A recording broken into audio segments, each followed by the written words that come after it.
Welcome welcome on Dakshansh education. जैसा कि आप पीछे लिखा हुआ देख सकते हैं कि आज हम क्या करेंगे, आज हम करेंगे the human I and the colourful world in one shot. मैं मनसूद नर्स आपके लिए लेके आया हूँ आज वन शॉट चैप्टर। कौन सा? The human I and the colourful world, जो अपने क्लास 10 के फिजिक्स का पोर्शन का चैप्टर नंबर 11 है।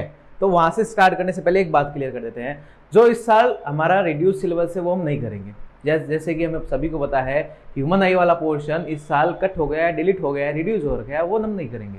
हम सिर्फ वो कलरफुल वर्ड्स उसके पीछे वाला बचा हुआ है वो ही करेंगे। तो वहां से स्टार्ट करते हैं और वो अपना पहला टॉपिक आता है अपना triangular glass prism.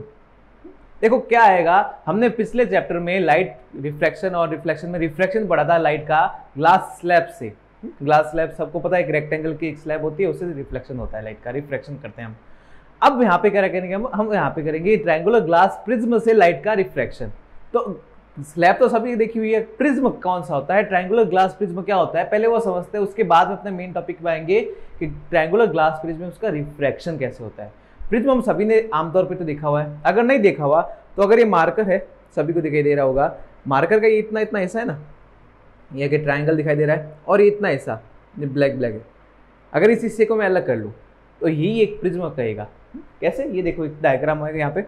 A triangular glass prism is a transparent object of glass having two triangular bases and three rectangular sides। जैसे ये नंबर 1 ट्रायंगुलर बेस, इसका जस्ट अपोजिट इस साइड में अगर इसको काट के देखूं तो नंबर 2 ट्रायंगुलर ग्लास या ट्रायंगुलर बेस, और rectangular sides number 1, number 2 and number 3। ये अगर डायग्राम में देखो तो आप ये देखो, आपने सभी ने लैब वॉर में देखा हुआ होगा, ग्लास प्रिज्म कुछ इस टाइप से होता है। ये ट्रायंगुलर बेस, दूसरा नीचे triangular base, number 1 side, number 2 side इधर, नंबर 3 साइड इधर।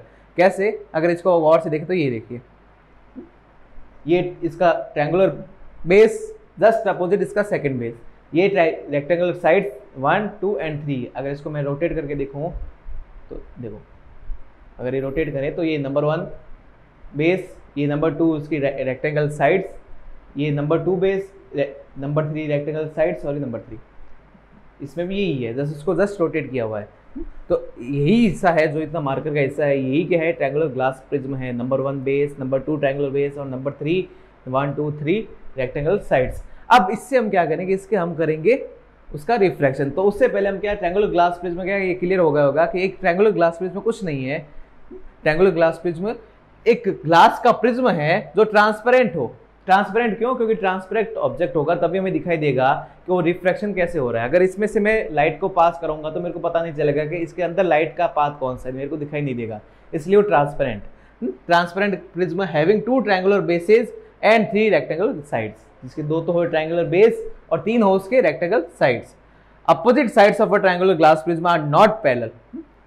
अब चाहे इसको डायग्राम में देख लो, चाहे इसमें देख लो, अपोजिट साइड्स, ये दो एक दूसरे का अपोजिट है, ये एक दूसरे का अपोजिट है, ये एक दूसरे का अपोजिट है, ये तीनों साइड से ईच अदर के अपोजिट है। ये पैरेलल है क्या? नहीं है, ये किसी ना किसी एंगल पे है, ये एंगल पे है, ये एंगल एक रोल, मेजर रोल इसमें निभाएगा, किसमें? रिफ्रैक्शन में, लाइट के।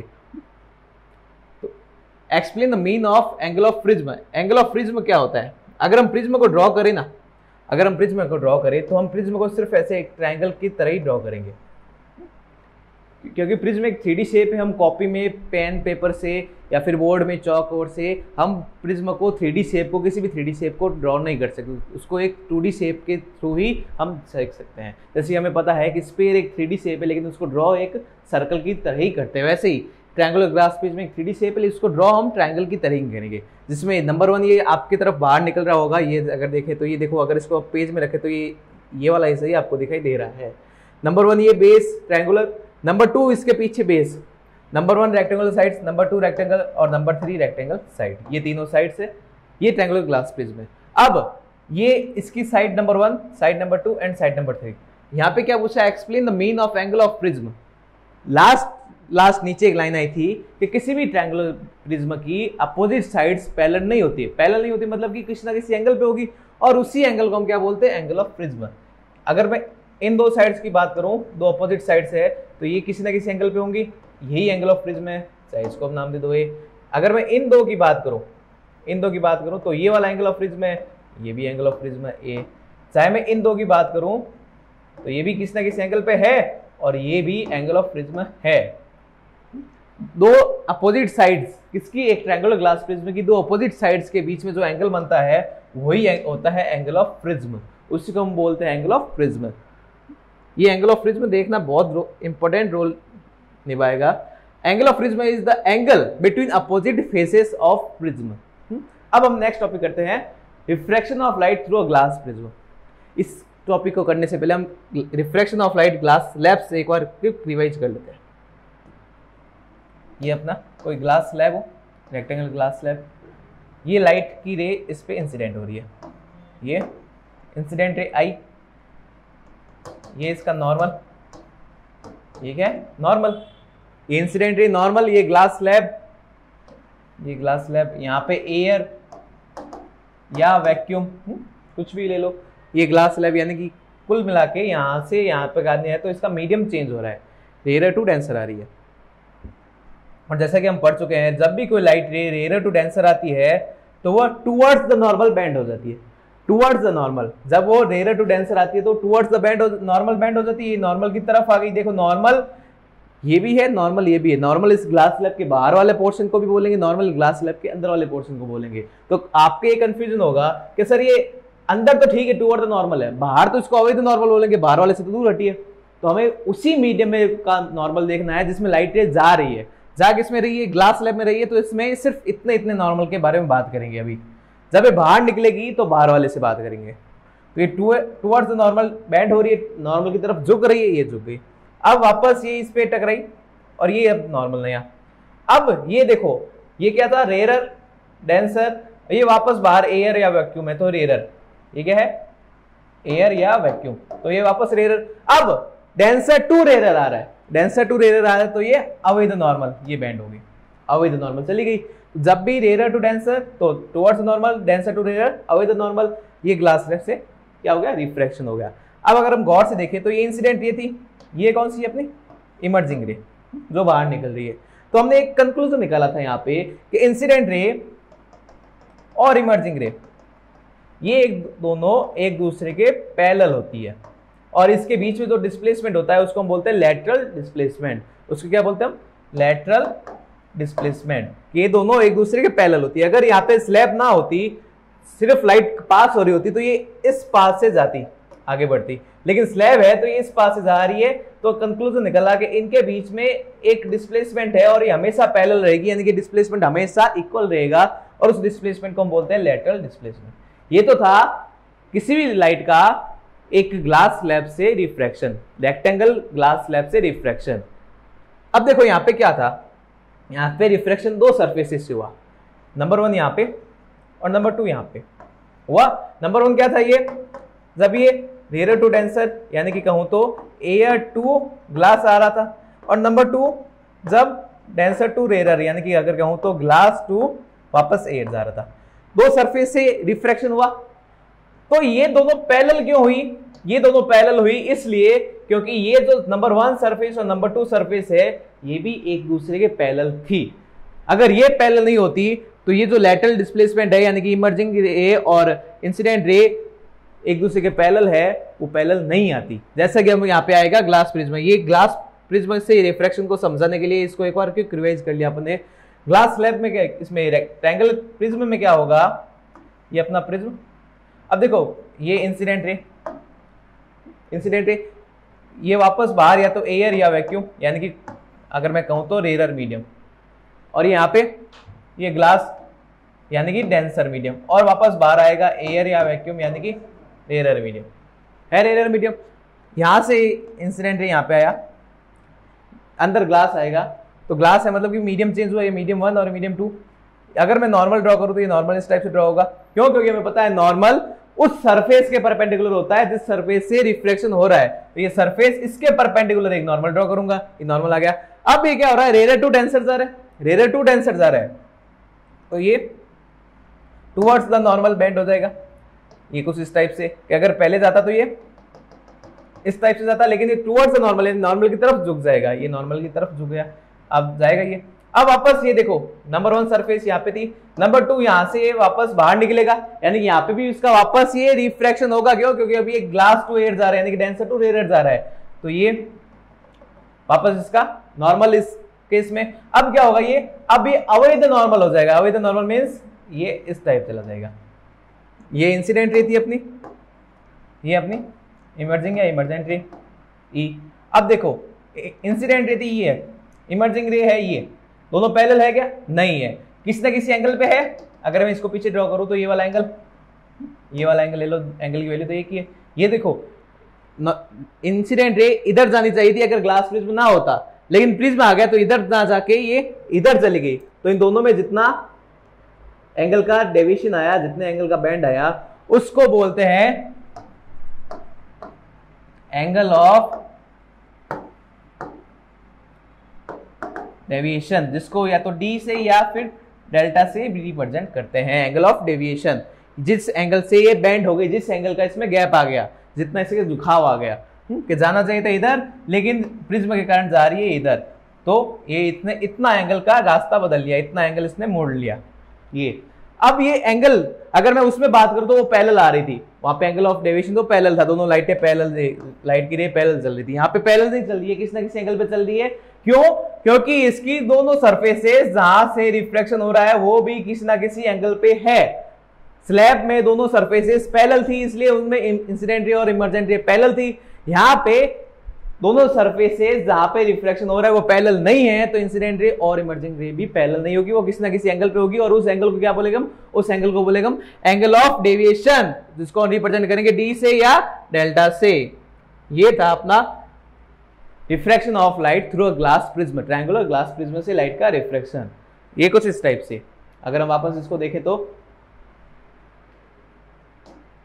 ये इंसिडेंट रे, ये अपना प्रिज्म, ये एंगल ऑफ प्रिज्म।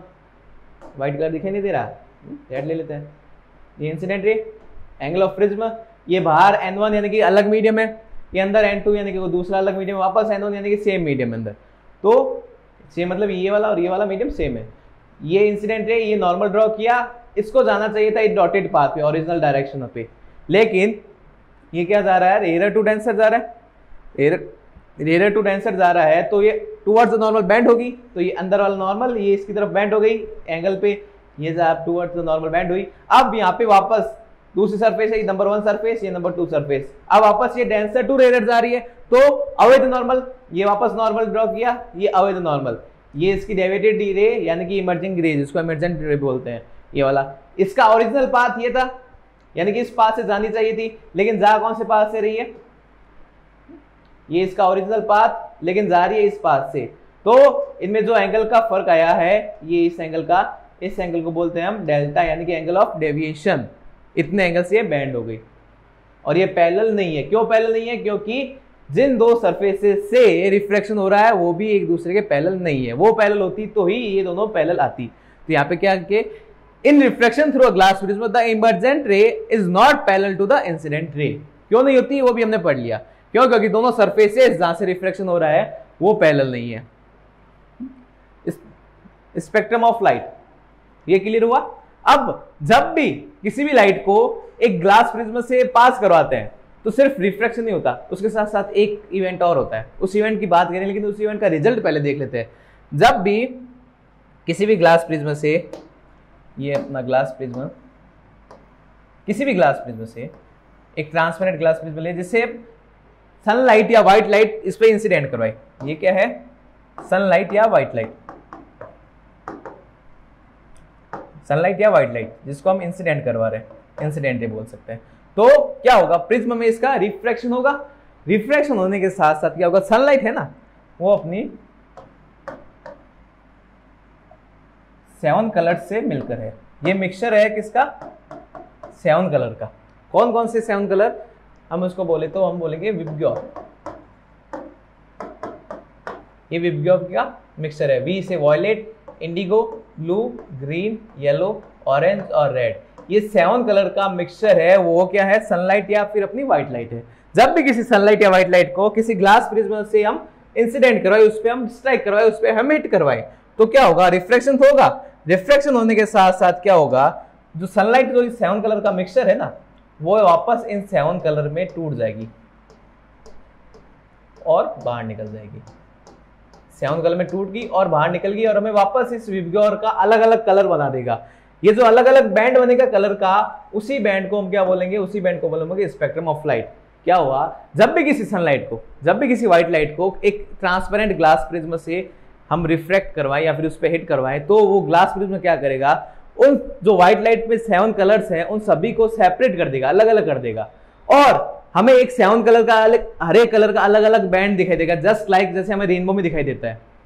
क्यों, रेनबो भी एक नेचुरल स्पेक्ट्रम है, वो भी पढ़ेंगे हम। फिर जैसे हम रेनबो में 7 कलर दिखाई देते हैं अलग अलग, विबग्योर, रेड, ऑरेंज, वॉयलेट वगैरह वगैरह, 7 कलर दिखाई देते हैं, वैसे ही जब भी किसी व्हाइट लाइट को या सनलाइट को एक ट्रांसपेरेंट ग्लास प्रिज्म से हम पास करवाए, तो हमें 7 कलर का एक बैंड दिखाई देगा, और इसी बैंड को क्या बोलते हैं, इस बैंड को बोलते हैं स्पेक्ट्रम ऑफ व्हाइट लाइट। इस बैंड को बोलते हैं स्पेक्ट्रम ऑफ व्हाइट लाइट। ये क्यों होता है, ये बात की बात है। इस बैंड को हम क्या बोलेंगे, स्पेक्ट्रम ऑफ व्हाइट लाइट। तो ये देखो, ये व्हाइट लाइट ग्लास प्रिज्म से हमने इसको पास करवाया, तो देखो 7 कलर मिल गए हमें। हम देखो विबग्योर बोलते हैं, लेकिन उसको हमें जो बैंड है ना वो उल्टा मिलता है, हम बोलते हैं विबग्योर है,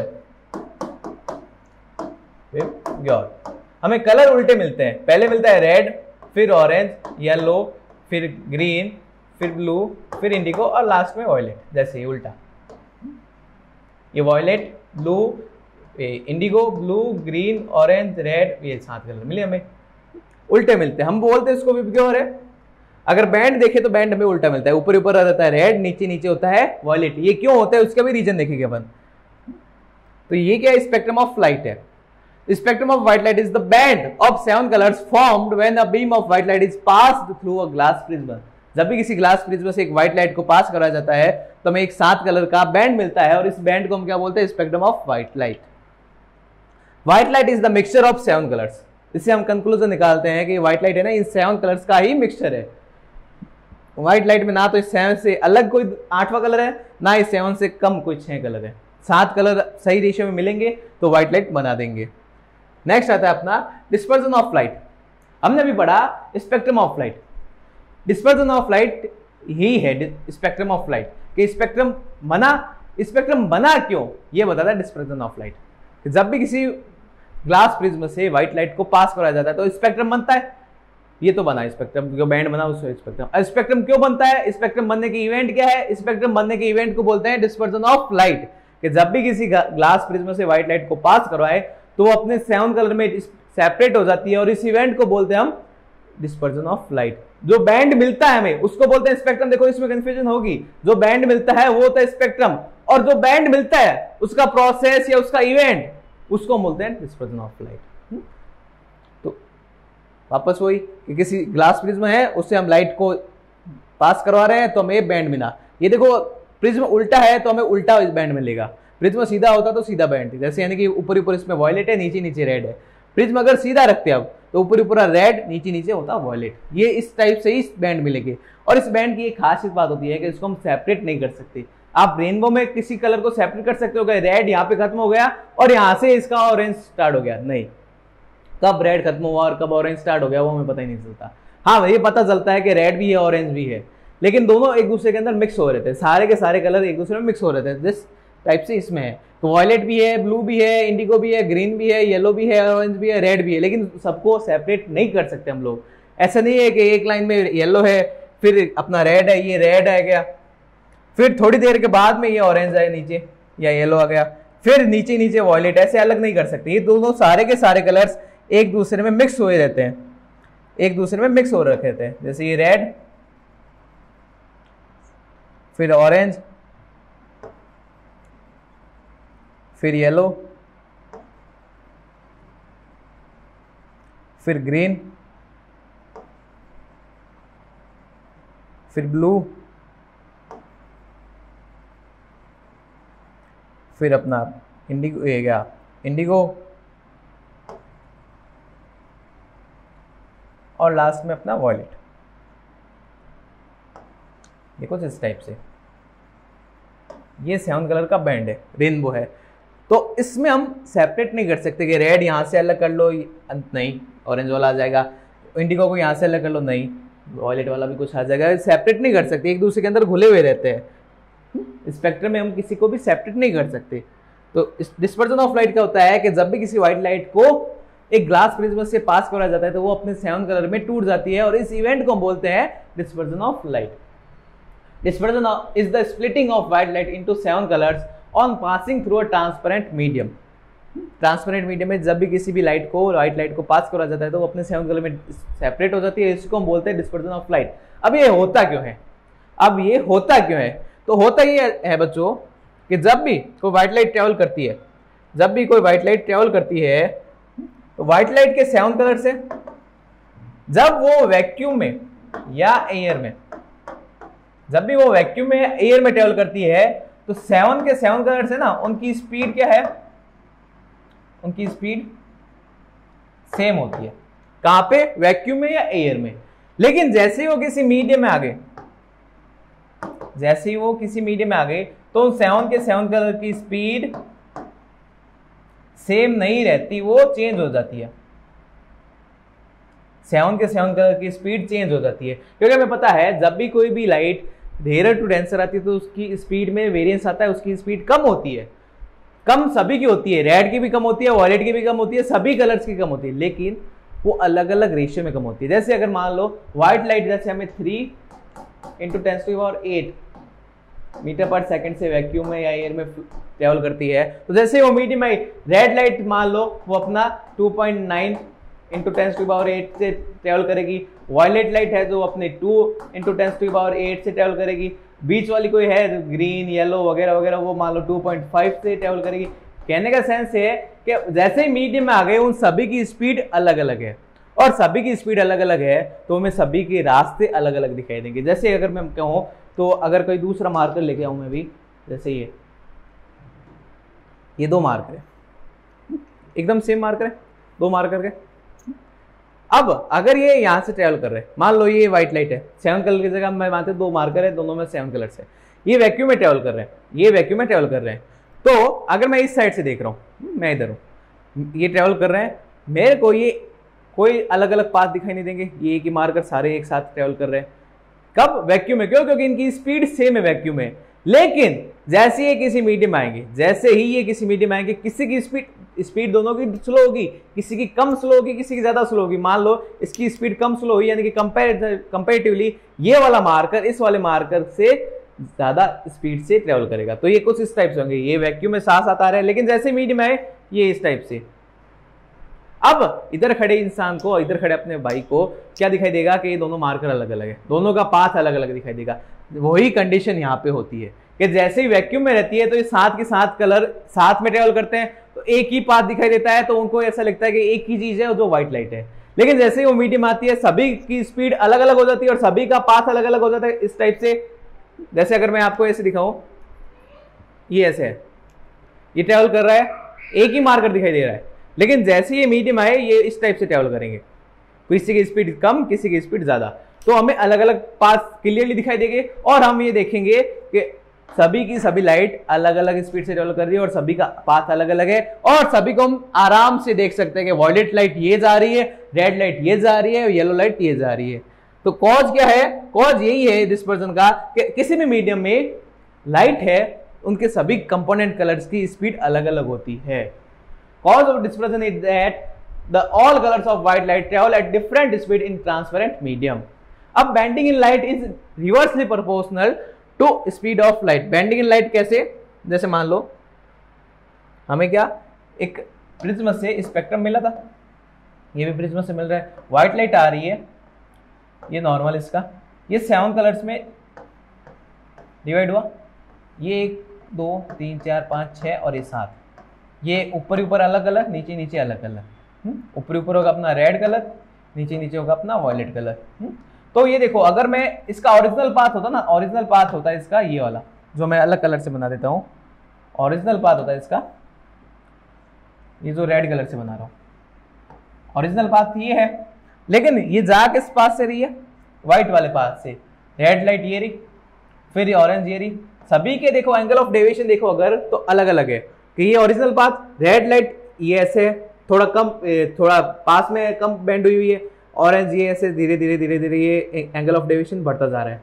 रेड लाइट का अगर मैं कहूँ तो मिनिमम एंगल ऑफ डेविएशन है, यानी कि वो मिनिमम बेंड हुई है, और वॉयलेट का कहूँ तो वो मैक्सिमम बेंड हुआ है, नीचे नीचे वॉयलेट आ रहा है। तो ये एंगल ऑफ डेविएशन या फिर बेंडिंग है जो डायरेक्टली प्रोपोर्शनल नहीं होती, ये होती है इन डायरेक्टली या reversely proportional to speed of light. यानी कि उस मीडियम में जिस लाइट की स्पीड ज्यादा होगी उसमें बेंडिंग कम होगा, यानी उसका बैंड कम होगा, यानी वो नॉर्मल के पास रहेगी, और जिसकी स्पीड कम होगी उसमें बैंड ज्यादा होगा और वो नॉर्मल से उतना ही दूर रहेगी। तो so when white light constant of seven color fall on a prism, each color deviated reflected by a different angle and seven colors are separated out to form a spectrum। अलग अलग angles पे वो चले जाते हैं और सभी का पाथ अलग अलग दिखाई दे जाता है और हमें एक स्पेक्ट्रम दिखाई देता है और इसको हम बोलते हैं डिस्पर्जन ऑफ लाइट। अब रेड कलर की मैक्सिमम स्पीड होती है तो मिनिमम डेविएशन होता है, यानी कि वो नॉर्मल के बिल्कुल पास में रहता है, और वॉयलेट कलर की मिनिमम स्पीड होती है तो वो मैक्सिमम डेविएशन होता है, यानी कि वो नॉर्मल से उतना ही ज्यादा दूर होता है। जिसकी स्पीड मैक्सिमम उसमें डेविएशन मिनिमम, जिसकी स्पीड मिनिमम उसमें डेविएशन मैक्सिमम। रेड की स्पीड किसी भी मीडियम में मैक्सिमम होती है, वॉयलेट की स्पीड किसी भी मीडियम में मिनिमम होती है। Recombination of spectrum of colour.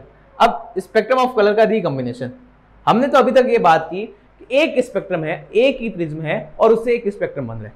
अगर मेरे दिमाग में आए कि मैं एक प्रिज्म से मैं कलर लाइट को फॉल को पास करवाता हूं तो मेरे 7 कलर मिलते हैं। हो सकता है कि मैं 2 प्रिज्म रखूं, कोई 8वां कलर मिल जाए, 9वां कलर मिल जाए, 14 कलर मिल जाए, 10 डबल हो सकता है। तो न्यूटन सर ने ये एक एक्सपेरिमेंट किया कि एक प्रिज्म से मेरे को 7 कलर मिले, अच्छी बात है, मैं 2 प्रिज्म लेता हूँ। 2 प्रिज्म भी कैसे लूंगा, 2 प्रिज्म के अलग अलग पोजीशन पे रखूंगा। एक प्रिज्म में दोनों आइडेंटिकल लूंगा, आइडेंटिकल मतलब कि दोनों प्रिज्म डिट्टो है, सेम है, सेम मटेरियल का है, सेम उसका शेप है, सेम साइज है, सेम वेट है, सेम उस सब कुछ डायमेंशन उसकी सेम है, एंगल ऑफ डेविएशन वगैरह वगैरह सब कुछ सेम है, 2 आइडेंटिकल प्रिज्म लिए, बस उसका पोजीशन को मैं अलग अलग रखूंगा। कैसे? कभी मैं उसको सेम पोजीशन पे रखूंगा, कभी मैं उसको इनवर्ट पोजीशन पे रखूंगा, यानी कि एक सीधा एक उल्टा। सेम पोजीशन मतलब कि या तो दोनों सीधे या दोनों उल्टे, या तो दोनों सीधे या दोनों उल्टे। इनवर्ट मतलब कि एक सीधा तो एक उल्टा, ये ऐसा भी हो सकता है, ये ऐसा भी हो सकता है, ये ऐसे, ये सेम पोजीशन है, ये इनवर्ट पोजीशन है। सेम पोजीशन में रखता हूं तो मेरे को कोई नया रिजल्ट नहीं मिलता, लेकिन जैसे ही मैं उसको इनवर्ट पोजीशन पे रखता हूं, किस पे? इनवर्ट पोजीशन पे। इनवर्ट मतलब कि एक सीधा तो एक उल्टा। इनवर्ट पोजीशन पे रखते क्या होगा, ये एक प्रिज्म सीधा, ये दूसरा प्रिज्म आइडेंटिकल प्रिज्म उल्टा। अब क्या होगा, इसमें मैं व्हाइट लाइट को फॉल करूंगा, मेरे को ये स्पेक्ट्रम मिलेगा 7 कलर का, ये स्पेक्ट्रम अब इस पे फॉल होगा। लेकिन जैसे ही यहां तक तो स्पेक्ट्रम मिला मेरे को 7 कलर का, 7 कलर का स्पेक्ट्रम मिला क्योंकि एक प्रिज्म का काम था यहाँ पे। लेकिन जैसे ही ये दूसरे प्रिज्म आए, मेरे को वापस बाहर क्या मिला, मेरे को वापस बाहर सिर्फ और सिर्फ व्हाइट लाइट ही मिली, व्हाइट लाइट ही मिली, ना कि स्पेक्ट्रम। स्पेक्ट्रम नहीं मिला, व्हाइट लाइट ही मिली। हमने यहां से व्हाइट लाइट या सनलाइट को यहां पे फॉल करवाया, बीच में मेरे को स्पेक्ट्रम मिला पूरा, मेरे को यहां पे स्पेक्ट्रम मिला। लेकिन जैसे ही ये फर्स्ट प्रिज्म से ये सेकंड प्रिज्म में आएगा, ये वापस मेरे को व्हाइट लाइट दे देगा। मेरे को ये ट्रांसपेरेंट मीडियम है, सब कुछ मेरी आंखों के सामने घट रहा है, मैंने देखा है। ये फर्स्ट प्रिज्म से जब भी किसी लाइट को फॉल करवाते हैं एक स्पेक्ट्रम मिला मेरे को, यहां तक वो पूरा स्पेक्ट्रम रहा जब तक वो सेकंड प्रिज्म के अंदर एंटर नहीं किया। लेकिन जैसे ही उसने सेकंड प्रिज्म के अंदर एंटर करना शुरू किया, वो वापस जो यहाँ पे उस व्हाइट लाइट को 7 कलर में सेपरेट हो गया था, सेकंड प्रिज्म में आते वो वापस 7 की 7 लाइट एक दूसरे के अंदर साथ में चलने लगी। जैसे वापस यही कि फर्स्ट प्रिज्म में क्या हुआ था, ये दोनों थे, फर्स्ट प्रिज्म में अलग अलग स्पीड से ट्रेवल कर रहे थे, लेकिन जैसे ही सेकंड प्रिज्म आए ये वापस सेम स्पीड पे आने लगे और वापस मेरे को क्या लगा, ये की लाइट है, व्हाइट लाइट है, ना कि स्पेक्ट्रम। तो यही हुआ कि जब भी किसी भी 2 आइडेंटिकल प्रिज्म को इनवर्ट पोजीशन पे रखते हैं, तो वो जो फर्स्ट प्रिज्म से स्पेक्ट्रम मिलता है उसको वापस रिकंबाइन कर देता है। कंबाइन करता है लेकिन वापस जो बिखरे हुए को कंबाइन करना है, तो मैंने उसको बोल दिया रिकंबाइन कर रहा है, इसीलिए नाम है रिकॉम्बिनेशन ऑफ स्पेक्ट्रम। यानी कि स्पेक्ट्रम जो अलग अलग सेपरेट हुआ, सेकंड प्रिज्म उसको रिकंबाइन कर रहा है और वापस मुझे क्या दे रहा है, व्हाइट लाइट दे रहा है। एक तो इससे ये दिखा कि व्हाइट लाइट से वापस हमें स्पेक्ट्रम मिलता है, तो उल्टा सेम आइडेंटिकल प्रिज्म को उल्टा रख दे, इन्वर्ट रख दे, तो हमें वापस व्हाइट लाइट मिल जाएगी। और एक साथ एक की और इसके साथ कंक्लूजन और निकला कि व्हाइट लाइट है ना वो 7 कलर से ही मिलकर बनी है, ना 7 से ज्यादा है ना 7 से कम है। अगर 7 से ज्यादा होता तो हो सकता है मे भी इस कंडीशन में या फिर दूसरी कंडीशन में दोनों सेम डायमेंशन में रखने पर वो 7 से कोई ज्यादा कलर दे देता, लेकिन उसने नहीं दिए। यानी कि एक बात यहाँ से क्लियर हो गई कि व्हाइट लाइट सिर्फ और सिर्फ 7 कलर से ही बनी है। तो रिकॉम्बिनेशन ऑफ कलर क्या है? स्पेक्ट्रम के दो प्रिज्म लो आइडेंटिकल, दोनों को इन्वर्ट पोजिशन में रख दो, एक उल्टा एक सीधा, और व्हाइट लाइट फॉल करो। पहले प्रिज्म मेरे को स्पेक्ट्रम देगा, लेकिन जैसे ही वो स्पेक्ट्रम सेकंड प्रिज्म पे फॉल करेगा दोनों को पास पास रखना है, पास पास, थोड़ा गैप रखो बस, थोड़ा एयर आ सके उसमें, तो दोनों को पास पास रखे। और जैसे वो व्हाइट लाइट या स्पेक्ट्रम ऑफ लाइट है जो किस पे आएगा, सेकंड प्रिज्म पे फॉल होगा, तो वापस मेरे को वो व्हाइट लाइट मिलेगी, ना कि स्पेक्ट्रम। यही है किस क्या recombination of colour. So if we arrange two identical prism in invert position and a light is followed on the first one and then on second prism, then we found white light not spectrum। तो हमें क्या मिलता है? White light, ना कि spectrum. कैसे? कुछ इस टाइप से कि ये फर्स्ट प्रिज्म, ये सेकंड प्रिज्म, बीच में एयर का गैप देख रहे हो, फर्स्ट प्रिज्म से व्हाइट लाइट फॉल कर रही है, ये स्पेक्ट्रम मिला, यहां तक क्लियर स्पेक्ट्रम है। जैसे ही इसके अंदर घुसा तो हम देख सकते हैं कि व्हाइट लाइट है या फिर स्पेक्ट्रम ऑफ लाइट है, ये धीरे धीरे धीरे धीरे एक दूसरे के अंदर जाने लगे हैं, और एंड में हमें क्या मिला? वापस व्हाइट लाइट मिला, ना कि स्पेक्ट्रम। ये क्या है? Recombination of spectrum. ऐसा क्यों हुआ? क्योंकि दोनों प्रिज्म इन लाइट का रिफ्रैक्शन कर रहे हैं, ये भी रिफ्रैक्शन कर रहा है, ये भी रिफ्रैक्शन कर रहा है, लेकिन दोनों इन्वर्ट पोजीशन पे और दोनों आइडेंटिकल है, तो जितना रिफ्रैक्शन ये करेगा उतना का उतना रिफ्रैक्शन ये करेगा। यानी कि जिस एंगल से ये दोनों उसको फैलाएगा उसी एंगल से ये दोनों को वापस एक साथ लेके आएगा। यानी कि जितना रिफ्रैक्शन ये करेगा उतना का उतना रिफ्रैक्शन ये करेगा, लेकिन दोनों की डायरेक्शन अपोजिट रहेगा। यानी कि ये जितना उसको नॉर्मल से दूर भेजेगा ये उतना ही उसको नॉर्मल के पास भेज देगा, और हमें कुल मिला के लास्ट में मिलेगी अपने वापस white light. Because the second prism recombine the spectrum form by first one, refraction produced by second is equal and opposite to the first prism, it is clear that the white light is made of only 7 colors। यानी कि ये clear कर दिया इसने कि white light है जो सिर्फ और सिर्फ 7 कलर से मिलकर बनी है, 7 से ज्यादा कलर की नहीं है। Is that clear? अब देखते हैं नेक्स्ट टॉपिक अपना। तो देखते हैं वो आगे रेनबो। रेनबो क्या होता है? जब हमने स्पेक्ट्रम ऑफ लाइट देखा था तभी हमने एक रेनबो यूज लिया था। रेनबो हम सभी को पता है कि जो बारिश के टाइम में हमारी स्काई में दिखाई देता है वही रेनबो होता है। कैसे? जैसे एक डायग्राम है, अगर इस टाइप से देखें तो ये अपना स्काई और ये रेनबो। रेनबो स्पेक्ट्रम ही है, 7 कलर्स का बैंड ही तो है, ये रेड से लेकर वॉयलेट तक का विबग्योर का बैंड ही तो है। ये रेनबो भी एक स्पेक्ट्रम ही है। कौन सा स्पेक्ट्रम है ये एक नेचुरल स्पेक्ट्रम है जो नेचर खुद बनाता है, हम उसको नहीं बनाते। हम प्रिज्म से हम उसको लाइट को फॉल करवाते हैं प्रिज्म के ऊपर, वो नेचुरल नहीं है, ये नेचुरल है, इसमें हमारा कोई इंपैक्ट नहीं है, इसमें हमारा कोई रोल नहीं है। रेनबो के एक नेचुरल स्पेक्ट्रम है। Rainbow is an a natural spectrum of sunlight in the sky. It is an arc of 7 colors visible in the sky which is produced by the dispersion of sunlight by raindrops in atmosphere। अब भी हमने जब हम spectrum बनाते हैं वो prism लेके आते हैं, व्हाइट लाइट फॉल करवाते हैं, सनलाइट फॉल करवाते हैं, हम प्रिज्म लेके आते हैं।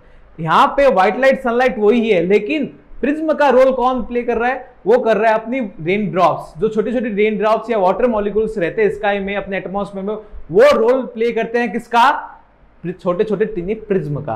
जब उनमें रेनबो फॉर्म कब होता है? जब उनमें छोटे छोटे वाटर ड्रॉपलेट्स में व्हाइट लाइट फॉल होती है, तो वहां पे चांस रहता है रेनबो का। मैं ये नहीं कहूंगा कि हर बार रेनबो बनेगा, वहां पे चांस रहता है रेनबो का। कभी कभी आपने देखा होगा कि रेनबो या तो कभी कभी एकदम क्लियर दिखाई देता है, बिल्कुल क्लियर है, और कभी कभी कुछ धुंधला सा दिखाई देता है, और हो सकता है वो दिखाई भी ना दे जब बारिश हो रही हो। जरूर थोड़ी जब भी बारिश हो तब रेनबो दिखाई देता, नहीं, चांस रहता है वहां पे रेनबो का। वो रेनबो फॉर्म कैसे होता है, फॉर्मेशन ऑफ रेनबो कैसे होता है? अगर हम एक डायग्राम को देखें, डायग्राम में एक वाटर ड्रॉपलेट दिखाई दे रही होगी, ये वाटर ड्रॉपलेट है, ये सनलाइट है। यहां पे या तो ये एयर से आ रही है या ये वैक्यूम से आ रही है। यहां पे अपना वाटर यानी कि मीडियम चेंज हो रहा है, एक मीडियम से दूसरे मीडियम में वो ट्रेवल कर रही है, तो नो डाउट यहां पे क्या होगा? रिफ्रैक्शन होगा। तो इस सरफेस पे क्या होगा? रिफ्रैक्शन। क्या होगा? रिफ्रैक्शन। अब रिफ्रैक्शन होगा, अब ये रिफ्रैक्शन होते क्या हुआ? यहां पे देखो, अगर गौर से देखो तो नीचे नीचे वॉयलेट कलर की और ऊपर ऊपर रेड कलर की जगह के कम होने के कारण बना है। हम पूरा स्पेक्ट्रम में बना सकते हैं, लेकिन उसमें सही डायग्राम हमें दिखाई नहीं देगा। तो ये यहाँ पे स्पेक्ट्रम बना है, ये रेड और वॉयलेट, ये विबग्योर का स्पेक्ट्रम बन गया, क्योंकि यहाँ पे रिफ्रैक्शन होने के साथ साथ डिस्पर्जन भी हो गया है, रिफ्रैक्शन के साथ साथ डिस्पर्जन भी हो गया है। तो यहाँ पे अपना स्पेक्ट्रम बना। अब मे बी चांस हो सकता है कि यहीं से बाहर निकल जाए। अगर ये यहीं से बाहर निकल जाए तो कोई रेनबो नहीं बनेगा, रेनबो फॉर्म नहीं होगा। अगर यहां से बाहर ना निकले और इस डायरेक्शन में वापस आ जाए, ये क्या हुआ यहाँ पे, यहां से टकरा के वापस इधर आ गया, एक ही मीडियम में ट्रेवल कर रही थी, उसकी बाउंड्री को हिट किया और वापस उसी मीडियम में चली गई, यानी कि सेम मीडियम वो लौट के चली गई। यहाँ पे क्या हुआ है, ये रिफ्लेक्शन। और ये रिफ्लेक्शन भी दो टाइप से हो सकता है। कैसे हो सकता है कि ये सारा का सारा पोर्शन है जो यहां पे आ जाए, तो इसको क्या बोलेंगे, तो इसको बोलेंगे टोटल इंटरनल रिफ्लेक्शन। इंटरनल क्यों, क्योंकि रेन ड्रॉप के अंदर हो रहा है। इस कंडीशन क्या बोलेंगे, टोटल इंटरनल रिफ्लेक्शन। जब यहां पे रिफ्लेक्शन हुआ और ये इस बाउंड्री पे इस सरफेस से इसका स्पेक्ट्रम हिट किया और सारा का सारा स्पेक्ट्रम वापस इधर आ गया, इसी मीडियम में आगे बढ़ गया, तो इसको बोलेंगे टोटल इंटरनल रिफ्लेक्शन। इस कंडीशन में एकदम क्लियर रेनबो बनेगा। और दूसरी कंडीशन क्या हो सकती है, कुछ पोर्शन चला जाए इधर और कुछ पोर्शन आ जाए इधर, यानी कि यहां पे क्या हो जाए, रिफ्लेक्शन भी हो गया, यहां पे रिफ्लेक्शन भी हो गया और रिफ्रैक्शन भी हो गया। रिफ्लेक्शन और रिफ्रैक्शन दोनों हुआ। इस कंडीशन में धुंधला ब्लर रेनबो बनेगा। इस कंडीशन में ब्लर रेनबो बनेगा। और क्लियर रेनबो कब बनेगा, जब टोटल इंटरनल रिफ्लेक्शन होगा। और वो कब होगा, जब ये वाला एंगल मिनिमम 42 डिग्री या मोर देन 42 डिग्री है। अगर ये एंगल 42 डिग्री या 42 डिग्री से ज्यादा होगा तो टोटल इंटरनल रिफ्लेक्शन होगा, और टोटल इंटरनल रिफ्लेक्शन होते ही अपने को क्लियर रेनबो दिखाई देगा। ये था रेनबो फॉर्म होने का प्रोसेस। के जब भी हमारे एटमॉस्फेयर में वाटर ड्रॉपलेट्स या वाटर मॉलिक्यूल्स होते हैं तो वो छोटे छोटे टिनी प्रिज्म की तरह काम करते हैं। और वहां पे क्या होता है, पहले होता है रिफ्रैक्शन डिस्पर्जन, यहां पे होता है टोटल इंटरनल रिफ्लेक्शन, और वापस बाहर यहां से क्या होगा, बाहर आएगा तो वापस देखो वाटर से एयर में या वैक्यूम में आ रहा है, तो वापस यहाँ पे क्या हो जाएगा, यहाँ पे आ जाएगा उसका रिफ्रैक्शन, और हमें क्या देगा, यहाँ पे स्पेक्ट्रम दिखाई देगा, यानी कि वो क्या होगा, रेनबो दिखाई देगा। यानी कि दो बार तो हुआ उसका रिफ्रैक्शन, एक बार हुआ उसका टोटल इंटरनल रिफ्लेक्शन। ये हुआ उसका रेनबो का फॉर्म होने का process. Raindrops acts as the teeny prism and formed spectrum. Because of refraction and dispersion, this spectrum undergoes total internal reflection and after this refracted out of the raindrop and we see rainbow. और हमें rainbow दिखाई देता है। A rainbow is always formed in the direction opposite that of the sun. We can see the rainbow if we stand our back towards the sun and rain in front of us. यानी कि rainbow हमेशा सन के opposite direction में देगा। अगर मैं ऐसे खड़ा हूं, पीछे मेरा सन है और मेरे सामने बारिश हो रही है, तो मेरे को रेनबो ठीक सामने दिखाई देगा, अपोजिट डायरेक्शन दिखाई देगा, किसके, सन के। आगे चलते हैं, एटमॉस्फेरिक रिफ्रैक्शन। हमने 10th चैप्टर में यानी कि लाइट वाले चैप्टर में रिफ्रैक्शन पढ़ा, स्लैब से रिफ्रैक्शन पढ़ा, फिर हमने मिरर क्या लेंस से रिफ्रैक्शन पढ़ा, फिर हमने ट्रायंगुलर प्रिज्म से इस चैप्टर में रिफ्रैक्शन पढ़ा। अब क्या पढ़ना है हमें, एटमॉस्फेरिक रिफ्रैक्शन। एटमॉस्फेरिक रिफ्रैक्शन देखो, पहले तो एक डायरेक्ट क्वेश्चन आता था, अब तो आपके एमसीक्यूज आएंगे इस साल। जब सब्जेक्टिव क्वेश्चन होता था तो डायरेक्ट क्वेश्चन आता था कि explain atmospheric refraction. Atmospheric refraction होता क्या। तो अगर इस वर्ड को ही देखें गौर से, इसमें दो पार्ट करें, एक पार्ट एटमॉस्फेरिक, एक पार्ट रिफ्रैक्शन। तो ऐसा रिफ्रैक्शन जो कौन करे, एटमॉस्फेयर करे। ऐसा रिफ्रैक्शन जो कौन करे, एटमॉस्फेयर। किसका एटमॉस्फेयर, हमारे अर्थ का एटमॉस्फेयर। तो ऐसा रिफ्रैक्शन जो अर्थ का एटमॉस्फेयर करे, वही क्या होता है, वही होता है एटमॉस्फेरिक रिफ्रैक्शन। अब अर्थ का एटमॉस्फेयर रिफ्रैक्शन क्यों करेगा। अर्थ का एटमॉस्फेयर है ना, उसमें अलग अलग लेयर्स है, हम सभी को पता है अलग अलग लेयर्स है। उन अलग अलग लेयर्स में कुछ ठंडी लेयर्स है, कुछ गर्म लेयर्स है, यानी कि कहने का सेंस है उन अलग अलग लेयर्स का रिफ्रैक्टिव इंडेक्स अलग अलग है। और हमें सभी पता है, सभी को पता है कि जब भी कोई लाइट अलग अलग रिफ्रैक्टिव इंडेक्स के मीडियम से ट्रेवल करती है तो वहां पे उसका रिफ्रैक्शन होता है। और वो रिफ्रैक्शन किस कारण हुआ, अर्थ के एटमॉस्फेयर के कारण, तो इसको हम बोलेंगे atmospheric refraction. So the refraction of light because of the Earth's atmosphere is called atmospheric refraction. Our atmosphere has 8 layers of different optical densities. Some of layers are cold and some are warm. Cold layers है वो optical denser होती है और warm layers है वो optical rarer होती है। हमें पता है denser और rare कभी एक अकेली रेयर नहीं हो सकती, वो एक दूसरे दो के साथ कंपेरिजन में होती है। एक रेयर है तो हम कहेंगे नो डाउट सेकंड वाली डेंसर है, एक डेंसर है तो हम कहेंगे सेकंड वाली रेयर है, एक दूसरे के साथ होती है। तो जो दो कंपेयर, हम मान लेते 3 लेयर्स है, एक का टेम्परेचर मान लेते हैं हम फॉर एग्जांपल लगा रहे हैं, एक का टेम्परेचर है 5 डिग्री, एक का है 10 डिग्री और एक का है 7 डिग्री। अगर हम 5 और 10 वाले की बात करें, अगर हम 5 और 10 वाले की बात करें तो ये क्या है, कोल्ड, ये है वार्म। 5 वाली कोल्ड है, कोल्ड मतलब कि कौन सी है, डेंसर लेयर है, ये वाली वार्म है मतलब रेयर है। अब अगर हम उल्टी बात करें, कैसे, अगर हम 7 और 10 वाली बात कर ले, 7 और 10 वाली बात करें तो वापस 10 वाली वार्म है तो रेयर, 7 वाली कोल्ड है तो डेंसर। लेकिन 5 और 7 में आते हैं, 5 और 7 में आते हैं। अब कोल्ड कौन सी है, ये वाली कोल्ड है तो ये डेंसर, ये वाली कोल्ड है तो डेंसर, ये वाली कंपैरेटिवली वार्म है, कंपैरेटिवली वार्म है तो अब ये क्या होगा, रेयर। यानी कि रेयर और डेंसर कंपैरिजन में चलते हैं, अकेली लेयर के लिए नहीं आता। तो जो लेयर ठंडी दूसरे की तुलना में वो डेंसर, जो लेयर गर्म वो रेयर। तो जब भी हमें पता है रेयर टू डेंसर या denser to rare light travel करती है, वहां पे उसका क्या होता है, रिफ्रैक्शन होता है। तो when light goes through layers of different optical densities it goes reflected and it's called atmospheric refraction. और इसको क्या बोलते हैं, एटमॉस्फेरिक रिफ्रैक्शन बोलते हैं। अब twinkling of star, the star seem higher than they actually are, advance sunrise and delay sunset etcetera, ये क्या है, ये एटमॉस्फेरिक रिफ्रैक्शन के इफेक्ट्स है। ये इफेक्ट्स है किसके, एटमॉस्फेरिक रिफ्रैक्शन के। अब ट्विंकलिंग ऑफ स्टार्स, अब पिछले साल तक जो सब्जेक्टिव क्वेश्चंस आते थे इसमें ये बेस्ट क्वेश्चन थे या मोस्ट फेवरेट क्वेश्चन थे बोर्ड के। इन 3 में से या फिर आगे भी 3-4 आएंगे, उन 3-4 में से 1 से 2 क्वेश्चन हर बार होते थे। इस बार एमसीक्यू तो आपका सीधा रीजन हो सकता है, आपको हो सकता है कि आपको 4 ऑप्शन दे देते हैं और पूछ सकता है कि ट्विंकलिंग ऑफ स्टार का रीजन कौन सा है, star seem higher than they actually are, उनका रीजन कौन सा है। हम एमसीक्यू तो करने ही है लेकिन उसका पूरा डिटेल में पढ़ेंगे क्वेश्चंस का आंसर को, ताकि उसका पूरा क्लियर हुआ होगा ना। तो ये क्वेश्चन आओ उससे रिलेट कोई दूसरा क्वेश्चन आ गया तो वो भी कर देंगे। तो हम पढ़ेंगे अब क्वेश्चंस को सब्जेक्टिव फॉर्म में।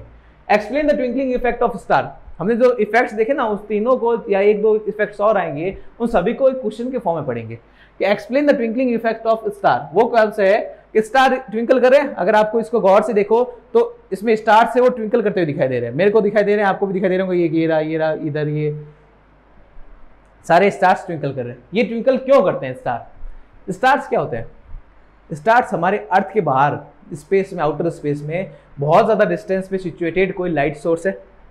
सन भी एक स्टार ही है लेकिन वो कंपैरिजन पास है तो हमें वो बड़ा दिखाई देता है। ये सन से भी बहुत ज्यादा दूर होते हैं, सन से भी बहुत ज्यादा दूर होते हैं। तो ये इतनी ज्यादा डिस्टेंस में ना, यानी कि वैक्यूम से लाइट, इनकी लाइट वैक्यूम से ट्रेवल करते हुए हमारे अर्थ में आएगी। जैसे ही ये वैक्यूम से हमारे अर्थ के एटमॉस्फेयर में आएगी, जैसे ये वैक्यूम से हमारे अर्थ के एटमॉस्फेयर में आएगी तो अर्थ के एटमॉस्फेयर में आते ही इनका क्या होगा, एटमॉस्फेरिक रिफ्रैक्शन होगा। जैसे ही अर्थ के एटमॉस्फेयर में आएगी तो अर्थ आते ही इसका एटमॉस्फेरिक रिफ्रैक्शन होगा। एटमॉस्फेरिक रिफ्रैक्शन होते ही क्या होगा, लाइट जो आ रही है सीधी सीधी वो इधर उधर मुड़ जाएगी। इधर उधर मुड़ते ही क्या होगा, जैसे कुछ इस टाइप से, ये अपनी मैं कहूं अर्थ, ये अर्थ की अलग अलग एटमॉस्फेरिक लेयर्स, यहाँ से लाइट आ रही है, यहाँ तक कुछ सीधा आएगा, यहाँ पे रिफ्रैक्शन ये आएगा, रिफ्रैक्शन होता हुआ आएगा।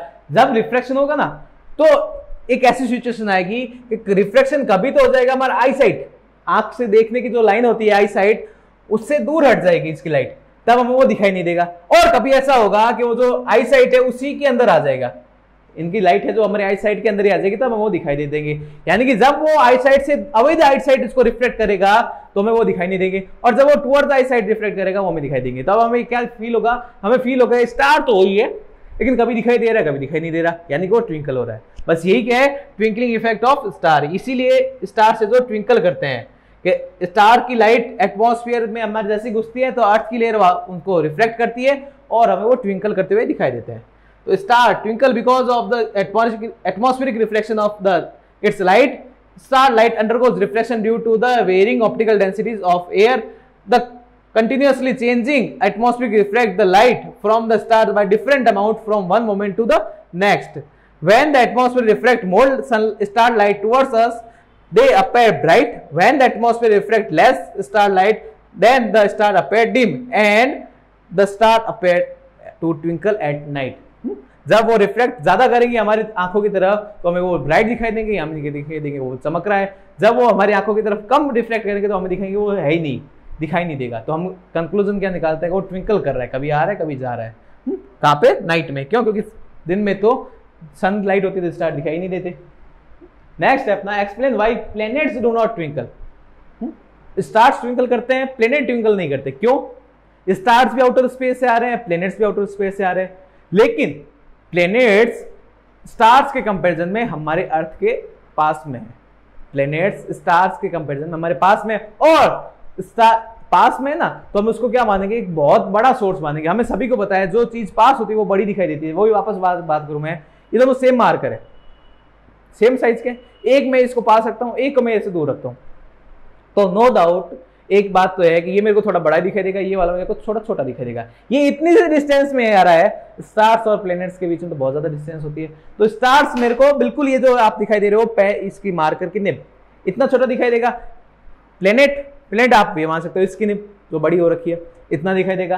तो प्लैनेट्स हमारे अर्थ के कंपैरिजन में पास में है, तो वो हम उसको क्या मान सकते हैं? हम उसको मान सकते हैं कि ये स्टार्स का बहुत बड़ा सोर्स है, लाइट का बहुत बड़ा सोर्स है। ये प्लेनेट है, इसमें छोटे छोटे स्टार्स है, ये ऐसे।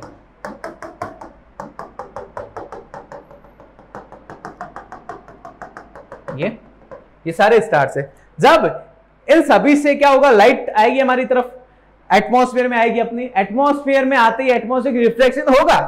ऐसी बात नहीं कि एटमॉस्फेरिक रिफ्लेक्शन नहीं होगा, पास हो गए तो एटमॉस्फेरिक रिफ्लेक्शन होगा। लेकिन हमने स्टार ट्विंकल क्यों करते हैं? क्योंकि वो छोटा सा है, उसको एक ही सोर्स है। इसको हम बहुत सारे सोर्स मान सकते हैं, तो एक ही सोर्स है, तो या तो उससे लाइट हमारे आई साइड की तरफ आएगी या इससे दूर हट जाएगी। इसमें ऐसा होता है कि मान लो ये इसको बहुत बड़ा है, दो पोर्शन में डिवाइड कर लेते हैं। ये ऊपर वाला फर्स्ट पोर्शन, ये नीचे वाला सेकंड पोर्शन।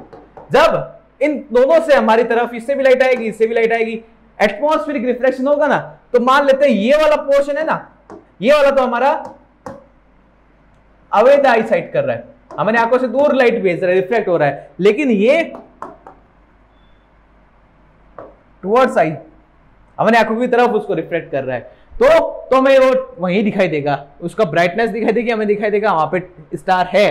जस्ट अगले ही मोमेंट क्या होगा? ये वाला अवे कर रहा है ना, ये कर देगा टुवर्ड्स आई, और ये जो टुवर्ड्स आई कर रहा है ये कर देगा अवे आई। यानी कि जब इसकी लाइट हमारी आंखों में पहुंच रही है तो इसकी नहीं पहुंच रही, और जब इसकी पहुंच रही है तो इसकी नहीं पहुंच रही। लेकिन लाइट तो हमारी आंखों में पहुंच रही है, और लाइट जब तक हमारी आंखों में पहुंचती रहेगी जब तक हमको यही फील होगा कि स्टार वहीं पे है, यानी कि प्लेनेट वहीं पे है, और वो ट्विंकल करता हुआ दिखाई नहीं देगा।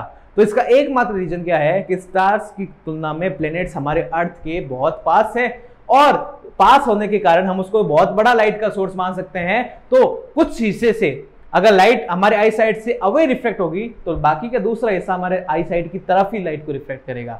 अब जब अवे वाला हमारी तरफ कर देगा तो दूसरा वाला हो सकता है दूर कर दे, हो सकता है पास में रख दे।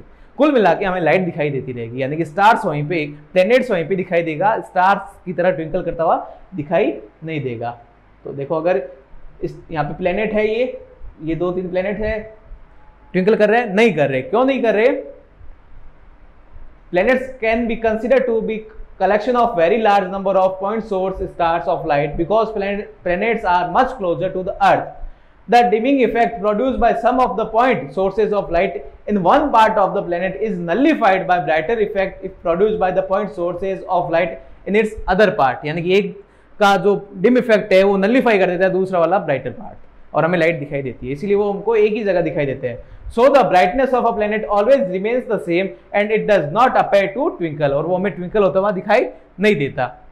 स्टार्स दिखाई देता है लेकिन प्लैनेट्स ट्विंकल होते हुए दिखाई नहीं देते। Why the stars seem higher than they actually are? कैसे? ये ऐसे कुछ, ये ए पोजिशन और B position.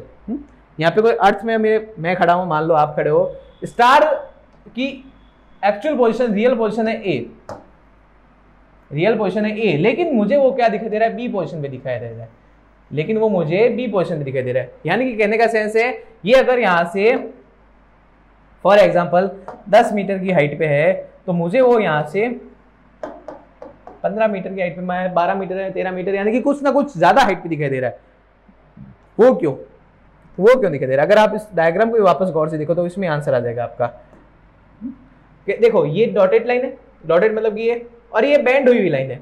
Stars outer space में, अपने स्टार्स की लाइट कहां पे आएगी? अर्थ में आएगी। अर्थ में आते ही उसका क्या होगा? एटमॉस्फेरिक रिफ्लेक्शन होगा। एटमॉस्फेरिक रिफ्लेक्शन होगा यानी कि वो बैंड हो जाएगी, जैसे कि ये बैंड हो रखी है, ये बैंड हुई है इधर, मुझे कोई पता नहीं एटमॉस्फेरिक रिफ्लेक्शन का, मुझे तो ये पता है लाइट मेरी यहाँ पे पहुंची है, तो मैं तो यही इमेजिन करूंगा कि स्टार लाइट की यहाँ पे पहुंची है ना, तो स्टार यहाँ पे, स्टार यहाँ पे होता तो मेरे को लाइट यहाँ पे सीधी ऐसे होती ना, यहाँ पे पहुंचती, लेकिन पहुंची यहाँ पे तो स्टार यहाँ पे। मैं तो ये एज्यूम करूंगा कि मेरे को ये एक स्टार, ये इसकी अपरेंट पोजीशन, अगर मैं इसको लाइट को यहाँ पे पहुंच रही है, मैं देखो मेरा आई साइड कहाँ पे, यहाँ पे ऊपर की तरफ है, तो मैं तो यही एज्यूम करूंगा कि स्टार यहाँ पे है, लेकिन स्टार कहाँ पे एक्चुअल में यहाँ पे ही है। क्यों? क्योंकि यहाँ पे इसका बैंड होते हुए मेरी तरफ आ रहा है, बैंड होती तरफ मेरी तरफ आ रहा है, तो ये यहाँ पे पहुंच रही है।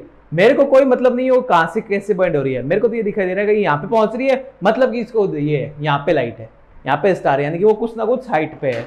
तो इसका रीजन क्या है? इसका रीजन है एटमॉस्फेरिक रिफ्लेक्शन। किसका? स्टार्स कुछ ना कुछ हाइट पे दिखाई देते हैं अपन को, ज्यादा हाइट पे, ड्यू टू एटमॉस्फेरिक रिफ्लेक्शन। क्या? Why stars seem higher than they actually are? क्यों? क्योंकि due to atmospheric reflection when starlight comes down the denser air bends the light and star appear to be at higher position। denser है जो उसको band कर देते हैं और हमें वो हाइट पे दिखाई देते हैं। नेक्स्ट है अपना explain advance sunrise and delay sunset.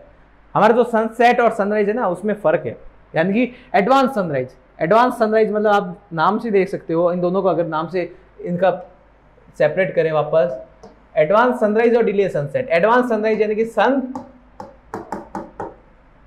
Rise हुआ नहीं है लेकिन पहले दिखाई दे रहा है। डिले सनसेट मतलब कि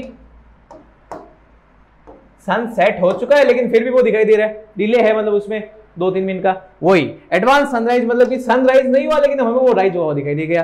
डिले सनसेट मतलब कि सनसेट हो चुका है लेकिन अभी भी वो हमें दिखाई दे रहा है। वो क्यों होता है? एक ही रीजन इसका, एटमॉस्फेरिक रिफ्लेक्शन। क्या है? Atmospheric reflection. अब देखो सनराइज और सनसेट कब होते हैं? हमारी जो अर्थ है ये मान लो ये अर्थ है, ये इसका ओरिजिन, अगर इसके नीचे होगा सन, ये सन अगर इसके नीचे है और एक ये ऊपर है, दोनों अलग अलग कंडीशन है, एक ही टाइम पे नहीं है। ये नीचे है ना, जब ये ओरिजिन है ना, ओरिजिन है ये, तो जब सन ओरिजिन के नीचे होता है तो हम बोलते हैं सन क्या है? सेट हो चुका है सन। और जब सन ओरिजिन के ऊपर है तो हम क्या बोलते हैं? सन राइज हो चुका है, ऊपर आ चुका है। तभी तो होता है सन धीरे धीरे ऊपर आता है फिर वापस नीचे चला जाता है, ये वापस क्या होगा? घूम के नीचे चला जाएगा, तभी हमें नाइट हो जाएगी। तो जब सन ओरिजिन के नीचे है तो नीचे तो है, सन लाइट तो भेजेगा ही, तो सनलाइट भेजता है ना, तो सनलाइट आते आते क्या होगी? यहाँ से आई, यहाँ से आते क्या होगा? एटमॉस्फेयर में बढ़ेगी, एटमॉस्फेयर में घुसेगी, एटमॉस्फेयर में घुसते ही उसका रिफ्रैक्शन होगा, रिफ्रैक्शन होती है, हमें वो सनलाइट यहाँ पे ऐसे दिखाई देती है, बैंड हुई दिखाई देती है। और वही वापस स्टार वाली बात की, बैंड हुई, हमें सनलाइट यहाँ पे पहुंची है ना, मेरे को कोई नहीं पता बैंड, मेरे को तो ये पता लाइट यहाँ पे आ रही है मतलब सन यहाँ पे, यानी कि ओरिजिन से ऊपर है। एक्चुअल में सन ओरिजिन के नीचे ही है लेकिन मेरे को फील हो रहा है कि ओरिजिन के ऊपर है, और मैं कह देता हूँ सनराइज हो चुका है। और वो कितने टाइम पहले दिखाई देता है हमको? एक्चुअल सनराइज के 2 मिनट पहले तक, यानी 2 मिनट पहले ही हमें दिखाई दे देता है।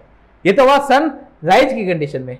सनसेट की कंडीशन में यही वापस अर्थ, ये ओरिजिन, सन देखो नीचे, सन सेट हो चुका है, लाइट जाएगी वापस, यही ओरिजिन के नीचे आया, ये इधर घूम के वापस नीचे आया, तो सन सेट हो चुका है, नीचे से लाइट आएगी, वही वापस यहाँ पे मेरे को ये दिखाई देगा सन यहाँ पे, ये एस डैश वाली पोजीशन पे सन है यहाँ पे एक्चुअल में, लेकिन दिखाई देगा यहाँ पे, यानी कि सन सेट हुआ नहीं है अभी टाइम है, मैं कहूंगा। और कितना टाइम है? 2 मिनट, यानी कि सन 2 मिनट पहले राइज हुआ दिखाई देता है और सन 2 मिनट बाद तक दिखाई देता है सेट होने के बाद में। और इन दोनों को हम क्या बोलते हैं रेस्पेक्टिवली? एडवांस सनराइज और डिले सनसेट। तो एडवांस सनराइज क्या होता है? Because of the atmospheric reflection we can see the sun about 2 minutes before the actual sunrise. और delay sunset because of the atmospheric reflection we can see the sun about 2 minute after the actual sunset. यही advance sunrise और sunset. अब ये होता क्यों है? अगर इस डायग्राम को देखो तो ये अर्थ, ये ओरिजिन के नीचे और ओरिजिन के ऊपर, ये अगर डॉटेड लाइन है अपरेंट पोजीशन ऑफ सन और ये एक्चुअल पोजीशन ऑफ सन। सन नीचे है लेकिन एटमॉस्फेरिक रिफ्लेक्शन के कारण मेरे को लाइट को यहां से दिखाई दे रहा है कि सन ऊपर है। क्यों? क्योंकि मेरे को इतनी चीज पता है कि लाइट हमेशा स्ट्रेट लाइन में ट्रेवल करती है और स्ट्रेट लाइन में वो ऐसे ही जा सकती है, ना कि ऐसे। तो हमें वो फील होता है कि सन ओरिजिन के ऊपर है। ओरिजिन के ऊपर है मतलब कि अभी सन राइज हो चुका है और सनसेट नहीं हुआ है, दोनों में। The actual sunrise take place when the sun is just above the origin, when the sun is slightly below the origin, then the sun's light coming from less denser to more denser air is reflected downwards. Because of this the sun appeared to be above the origin.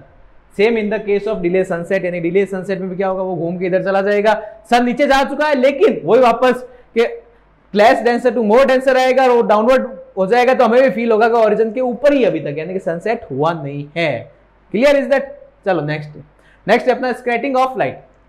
Scattering effect of light वो क्या होता है? Scattering effect of light हमने पिछले chapter में एक छोटा सा इसको वर्ड को एक बार ही पढ़ा था कि आपने देखा था कि रिफ्लेक्शन दो टाइप का होता है, एक तो नॉर्मल, एक होता है डिफ्यूज। डिफ्यूज में क्या था कि लाइट किसी भी पार्टिकल से टकरा के फैल गई, उसी को हमने बोला था स्क्रैटिंग ऑफ लाइट। कि स्क्रैटिंग ऑफ लाइट क्या है कि लाइट का वेरियस डायरेक्शन में फैल जाना, वेरियस डायरेक्शन में उसको फैल जाना, उसको हम क्या बोलते हैं? Scattering effect of light. Scattering of light means to through light in various random direction. Random को फिक्स डायरेक्शन नहीं है, हमने रेगुलर रिफ्लेक्शन पढ़ा था, डायरेक्शन फिक्स होती है। डिफ्यूज रिफ्लेक्शन में किसी भी डायरेक्शन जा सकता है, वो रफ सरफेस होता है तो किसी भी डायरेक्शन जा सकता है। तो स्क्रैटिंग ऑफ लाइट क्या है? Scattering of light means to throw light in various random direction. कौन थ्रो करेगा? वो छोटा छोटा पार्टिकल, जिससे वो रिफ्लेक्ट होगी। Scattering of light by air is reversely proportional to 1 upon wavelength की पावर 4। यानी कि जिस किसी भी लाइट की कलर है ना 7 विबग्योर वाले, जिस कलर की वेवलेंथ ज्यादा होगी वो उसका स्क्रैटिंग कम होगा, जिस कलर की वेवलेंथ ज्यादा होगी उसका स्क्रैटिंग कम होगा एयर से, और जिस कलर की वेवलेंथ कम होगी उसका एयर से स्क्रैटिंग ज्यादा होगा। यानी कि छोटे वेवलेंथ वाले कलर ज्यादा स्क्रैट होंगे, बड़े वेवलेंथ वाले कलर कम स्क्रैट होंगे। तो कौन से कलर होंगे? लाइट ऑफ लोअर वेवलेंथ यानी कि ब्लूज में मतलब वॉयलेट भी आ गया, इंडिगो भी आ गया, ब्लू भी आ गया, are more scattered by air. And light of higher wavelength यानी कि रेड में रेड भी है, ऑरेंज भी है, येलो भी है, रेड्स है ना कि रेड भी है, are less scattered by air. Tyndall effect, colour of sky, colour of sunset and sunrise, sunrise and sunset etcetera. ये क्या है? ये है effect of scattering of light. ये क्या है? Scattering effect of light. ये तीनों को इनके थ्रू पढ़ेंगे। वापस वही जैसे हमने star twinkle, planet do not twinkle वाले एक्सप्लेन करके पढ़े थे, वो आपके एमसीक्यूज में भी आ सकते हैं, वैसे इसको भी पढ़ेंगे। आप ये भी आपके एमसीक्यू में आ सकते हैं कि what is the cause of Tyndall effect? Scattering effect of light. What is the cause of colour of sky in night, in Noon, in day? Scattering effect of light. What is the cause of colour in sunrise and sunset? Scattering effect of colour. ये भी आपके MCQs में आ सकते हैं, तो इसको detail में पढ़ते हैं हम। Explain the Tyndall effect. Tyndall effect आपने 9th क्लास में पढ़ा हुआ होगा, हम उसको वापस एक बार आपके दिमाग में रिवाइज करवा देते हैं।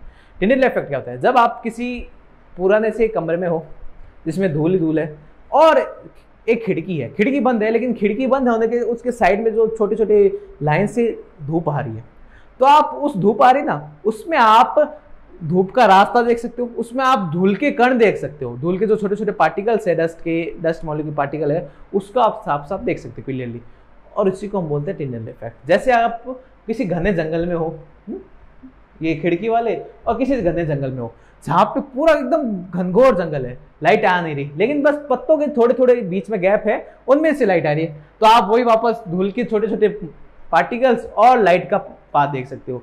इसी को हम बोलते हैं टिंडल इफेक्ट। टिंडल क्यों? क्योंकि इसको देखने वाले साइंटिस्ट थे अपने सर टिंडल, इन्होंने ये बताया था, तो इनके ऑनर में इसका नाम दे दिया टिंडल इफेक्ट। ये होता है टिंडल इफेक्ट। क्या?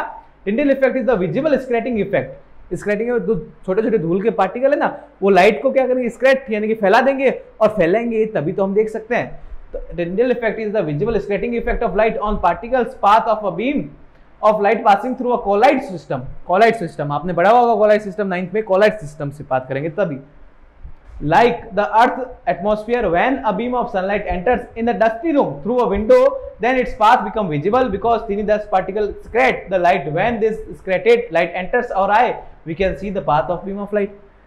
चाहे वो अर्थ के एटमॉस्फेयर में हो, चाहे वो छोटे से रूम में हो, जब भी कोई कोलाइडी सॉल्यूशन हो, यानी कि कोलाइडी एटमॉस्फेयर है, यानी कि उसमें छोटे छोटे पार्टिकल्स है जो उसमें घुले हुए नहीं है, उसको हम आराम से सेपरेट कर सकते हैं, वो मानते हैं। तो उसमें वो क्या करेंगे? लाइट को स्क्रैट कर देंगे, लाइट को स्क्रैट करते हमें लाइट का पाथ विजिबल हो जाएगा, और इसी इफेक्ट को हम क्या बोलते हैं? टिंडल इफेक्ट बोलते हैं। ये क्या है? Tyndall effect. नेक्स्ट अपना why the sky is blue. अगर हम गौर से देखें तो स्काई ब्लू होता है, अभी आप सुबह सुबह उठे हो, स्काई ब्लू होता है किस टाइप से, ये स्काई ब्लू है। ये क्यों होता है ब्लू, क्यों, क्योंकि हमने पढ़ा था स्कैटरिंग इफेक्ट में, ब्लू कलर है जो मिनिमम स्कैट होता है मैक्सिमम, ब्लू कलर की वेवलेंथ होती है कम, तो वो होता है मैक्सिमम स्कैट। मैक्सिमम स्कैट होते क्या हुआ, वो हमारे अर्थ के एटमॉस्फेयर में यानी कि स्काई में फैल गया। तो ऐसी सनलाइट हमारी अर्थ के एटमॉस्फेयर में घुसेगी, अपने छोटे छोटे पार्टिकल्स है, गैस के मॉलिक्यूल्स हो सकते हैं, डस्ट पार्टिकल हो सकते हैं, वो क्या करेंगे, वो सनलाइट को स्क्रैच करेंगे, और सनलाइट को स्क्रैच करते ही जो मिनिमम वेवलेंथ है, कम वेवलेंथ के कलर है, वो ज्यादा से ज्यादा स्क्रैच हो जाएंगे। ज्यादा से ज्यादा स्क्रैच कौन सा होगा, ब्लू कलर। तो यहाँ पे भी ब्लू कलर, यहाँ पे भी ब्लू कलर फैल जाएगा, तो हमें चारों तरफ देखेंगे तो ब्लू कलर ही होगा, और वो हम कह देंगे कि स्काई क्या है, ब्लू कलर का। तो blue colour of sky is because of scattering of light, air molecules present in the atmosphere scattered the sunlight, and blue colors light scattered the most because of its short wavelength. So when we look sky scattered, blue light enters in our eye and the sun and the sky looks blue, और हमें sky कहते हैं blue दिखाई देती है। यही अगर हम स्काई को स्पेस में जाके देखें या फिर नाइट में देखें तो क्या होता है, why the sky looks dark and black from outer space, कैसे, कुछ इस टाइप से। जब आउटर स्पेस में है तो स्काई एकदम ब्लैक डार्क दिखाई दे रहा है, चाहे वो अर्थ के पास देखे चाहे वो बाहर देखे। ऐसा क्यों, क्योंकि हम अब आउटर स्पेस से देख रहे हैं, आउटर स्पेस में कोई एटमॉस्फेयर ही नहीं है, एटमॉस्फेरिक रिफ्रैक्शन के कारण, या फिर उसको स्क्रैच करने के लिए। स्क्रैच कब होगा, जब वो एटमॉस्फेयर आएगा। एटमॉस्फेयर मतलब कि वहां पे छोटे छोटे गैस के मॉलिक्यूल्स हो या फिर डस्ट पार्टिकल हो, तभी तो स्क्रैच होगा। आउटर स्पेस में ना गैस मॉलिक्यूल है ना डस्ट पार्टिकल है, तो वहां पे स्क्रैचिंग होगी क्या, स्क्रैटिंग ही नहीं होगी। तो स्क्रैटिंग नहीं होगी तो अलग अलग कलर फैलेंगे नहीं, तो हमें अलग अलग कलर नहीं फैले तो हमें वो कोई कलर दिखाई नहीं देगा, यानी कि हम वहां पे क्या बोल देंगे, वो डार्क दिखाई दे रहा है, ब्लैक दिखाई दे रहा है। तो आउटर स्पेस से क्यों दिखाई नहीं देता, colour of sky is because of scattering of light by air molecules present in the atmosphere. In outer space there is atmosphere is absent, so scatting of light not happens in outer space and sky looks dark and black from outer space instead of blue. Blue की जगह क्या दिखाई देता है, dark और black दिखाई देता है। नेक्स्ट है अपना why the sun appear red and sunrise at sunrise and sunset, यानी कि सनराइज और सनसेट दोनों ही कंडीशन में सन और सन के अराउंडिंग वाला एरिया है वो रेड दिखाई देता है, रेडिश दिखाई देता है। वो क्यों, कुछ इस टाइप से, ये भी रेडिश दिखाई दे रहा है, चाहे वो सनसेट हो रहा है, राइज हो रहा है, वो चाहे सनसेट हो रहा है। क्यों, क्योंकि सनराइज और सनसेट के टाइम में क्या होता है कि जो व्हाइट लाइट आ रही है ना सन से, वो मैक्सिमम स्क्रैच हो चुकी होती है, वो मैक्सिमम स्क्रैच हो चुकी होती है। तो लास्ट में कौन सी बची है, लास्ट में बची अपनी हायर वेवलेंथ यानी कि रेड कलर की। अब वही उसमें कलर का बचा है तो वही हमें दिखाई देगा। कहने का सेंस क्या है कि जब सनराइज या सनसेट होती है तो the sun and the surrounding sky appear red at sunrise and sunset because at that time most of the blue color present in sunlight has been scattered out हो गया, पहले ही scattered हो गया, पहले ही वो फैल गया, तो उसमें रेड ही बची है तो हमें वो रेड ही दिखाई देगा। out and away from our line of sight and leaving behind mainly red color in the direct sunlight that reaches our eye, और वही रेड ही बचा है तो हमें आंखों में भी रेड ही पहुंचेगा और हमें वो सन हो चाहे सन का आसपास का एरिया वो रेडिश ही दिखाई देगा। Because at the time of sunrise and sunset the sun is at origin and sunlight travels long distance to reach us। ये मेनली स्क्रैच क्यों हो जाते हैं, क्योंकि जब सनसेट की कंडीशन का हो चाहे सनराइज की कंडीशन का हो, जब सनसेट होने वाला है या सनराइज होने वाला है तब वो ओरिजिन पे होता है, और ओरिजिन पे होता है तो मतलब कि सनलाइट को हमारे तक पहुंचने में ज्यादा डिस्टेंस ट्रेवल करनी पड़ती है, और ज्यादा डिस्टेंस ट्रेवल करनी पड़ती है तो होते हो धीरे धीरे धीरे होते होते उसके मेनली सारे कलर स्क्रैटेड हो चुके होते हैं, यानी कि पहले ही दूसरी डायरेक्शन में फैल गए होते हैं। लास्ट में रेडिश कलर ही बचते हैं और रेडिश कलर ही लास्ट में स्क्रैच करके हमारी आंखों में पहुंचते हैं और हमें वो रेड दिखाई देता है। अब नेक्स्ट है अपना at the noon the sun appear white. हमने यहाँ कहा कि सनराइज और सनसेट में तो रेड दिखाई देता है, यहाँ पे नून में वो व्हाइट दिखाई देता है। क्यों, क्योंकि नून में वो हमारे जस्ट अबव होता है, एकदम पूरा ऊपर ही रहता है नून में। ऐसे सनराइज सनसेट तो हम ठीक सामने देखते हैं या ठीक पीछे इधर उधर देखते हैं, नून में क्या होता है वो एकदम ऊपर रहता है, एकदम ऊपर रहता है, मतलब कि लाइट को, सन की लाइट को ट्रेवल कम करना पड़ता है कंपेरेटिवली, और कम ट्रेवल करना पड़ता है तो सन की लाइट में जो सारे कलर्स होते हैं वो मेनली सारे के सारे राइट रेशियो में रहते हैं, यानी कि जो रेशियो व्हाइट कलर के लिए रहता है वही रेशियो में रहता है। स्क्रैटिंग इफेक्ट वहां पे मिनिमम होता है और हमें वो व्हाइट लाइट ही दिखाई देती है। तो कैसे व्हाइट ऐसे दिखाई देता है, ये सन है, आप गौर से देखो तो सराउंडिंग है ब्लू, सन है अपना व्हाइट, तो वो क्यों दिखाई देता है, in the time of noon the sun is at overhead in the sky, एकदम ठीक ऊपर। and sunlight travels a relative shorter distance through the atmosphere to reach us, and this light has almost all of its component color in right proportion, so the sun appear white to us. Right proportion same ratio, सही ratio में रहते हैं तो वो हमें white ही दिखाई देता है, ना कि कोई ब्लू, ना रेड, ना कोई डार्क। नेक्स्ट अपना explain the experiment of the scattering of light. Experiment है, अगर हम एक्सपेरिमेंट कैसे करें कि कोई एक क्वालिटी सॉल्यूशन बना ले, एक ट्रांसपेरेंट टब ले या ट्रांसपेरेंट कोई भी भगोना और ले, उसमें हम क्वालिटी सॉल्यूशन बना ले, क्वालिटी सॉल्यूशन बना लिया, फिर एक साइड में अपने लाइट सोर्स हम मान लेते, टॉर्च ले ले, टॉर्च से उसको लाइट को पास करवाए। कैसे? कुछ इस टाइप से कि अगर ये कुछ ट्रांसपेरेंट बीकर वगैरह है जिसमें क्वालिटी सॉल्यूशन है और एक साइड में टॉर्च ली हुई है, तो अगर हम इसको गौर से देखें, अगर हम इसको गौर से देखें तो आसपास का जो एरिया है ना, जो इस लाइट के ऊपर का एरिया है, ये वाला, ये तो थोड़ा सा ब्लूइश दिखाई दे रहा है और ये वाला थोड़ा सा रेडिश दिखाई दे रहा है। अगर हम गौर से देखें तो ये देखो, ये वाला, ये इस साइड वाला रेडिश दिखाई दे रहा है। क्यों?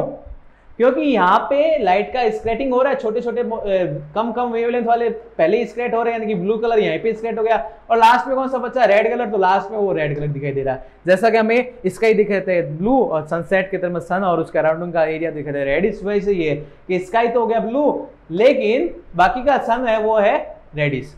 ये क्यों है? स्क्रैटिंग इफेक्ट ऑफ का एक्सपेरिमेंट। अगर इसको एनसीईआरटी के डायग्राम से देखें तो इस टाइप से कुछ, कि ये अपना कुछ बीकर जिसमें क्वालिटी सॉल्यूशन है, क्वालिटी सॉल्यूशन यानी कि वो छोटे छोटे पार्टिकल्स होंगे, उसमें पार्टिकल से लाइट टकराएगी, ये छोटे छोटे पार्टिकल्स है, इससे टकराएगी, इससे टकराते क्या होगा? ब्लू कलर स्कैट हो जाएगा, तो ये ब्लूइश है, नीचे भी ब्लूइश है। यहाँ से लाइट का सोर्स है जिसे पैरेलल लाइंस जा रही है, पैरेलल लाइट रेज जा रही है, बीकर में आ रही है, ये ब्लूइश कलर हो गया, ये ब्लूइश कलर यहाँ से वापस इसको एक जगह पे फोकस कर रहे हैं। एक जगह पे फोकस करते क्या होगा कि हमें रेडिश कलर दिखाई देगा, इसकी तरह कि रेडिश कलर दिखाए, रेडिश कलर, यानी कि जितनी ज्यादा डिस्टेंस ट्रेवल करेगी लाइट उतने ज्यादा उसका स्क्रैटिंग इफेक्ट होता जाएगा। यानी कि पहले ब्लूइश कलर स्क्रैट हो गए, लास्ट में हुआ रेड कलर, तो रेड कलर लास्ट में हुआ, यही तो होता है स्क्रैटिंग इफेक्ट।